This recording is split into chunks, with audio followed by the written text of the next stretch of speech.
2020년 한국 경제를 전망해 보면 먼저 구성 요소들을 파악해야 하는데, 크게 GDP를 구성하는 소비, 투자, 그리고 수출, 이렇게 세 가지로 나누어 전망을 하고, 여기에 고용지표 등을 포함해서 전망을 합니다.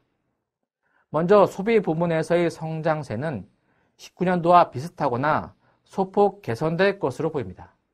500조가 넘는 예산을 기초로 정부의 확장적 재정정책이 지속되고, 부진했던 고용시장도 개선세가 비슷한 수준으로 유지될 전망입니다. 또한 시장금리 하락에 따른 이자 부담 완화 등은 민간 소비에 긍정적인 영향을 줄 것으로 보입니다. 다만 양질의 일자리 증가가 미흡한 데다 특히 40대 연령층의 고용률이 하락세를 보이고 있다는 점이 우려스럽습니다. 또한 경기 침체에 대한 우려가 장기화되면서 전반적인 소비 심리가 취약하다는 점이 소비 경기의 회복을 제한할 것으로 예상됩니다.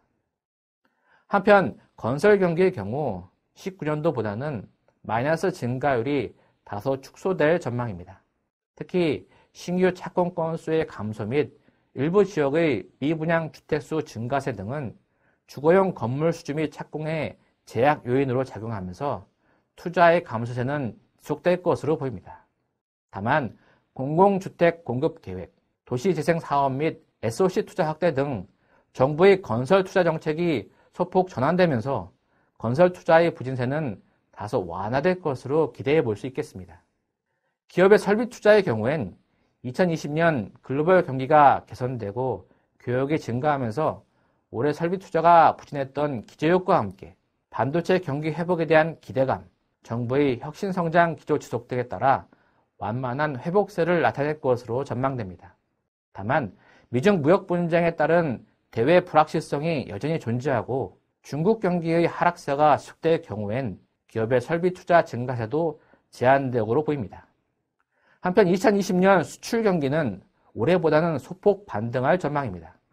올해 수출 증가율은 전년 대비 마이너스 증가를 지속해 왔는데, 그에 따른 기저효과로 2020년에는 지표상 플러스 증가율로 돌아설 전망입니다. 그에 더하여 2020년 세계 경제의 둔화세가 개선되고 반도체 경기 회복 등으로 수출 증가의 플러스 전환이 예상됩니다. 다만 미중 무역 분쟁의 장기화와 글로벌 보호무역주의 흐름이 지속, 중국 경기 둔화 등으로 경기의 반등폭은 크지 않을 것으로 예상됩니다. 한편 고용시장은 먼저 제조업의 구조조정 영향이 다소 완화되는 한편 생산 가능 인구의 감소 등 인구 구조의 변화가 본격화되면서 실업률은 하락할 것으로 보입니다. 또한 정부의 공공일자리 확대 등으로 취업자 수 증가세는 이어질 것으로 보입니다. 다만 자영업 경기 부진에 따르는 자영업자 수의 감소와 AI, 로봇 등 무인화 시스템의 확산으로 신규 일자리 수는 크게 늘어나지 못할 것으로 보입니다.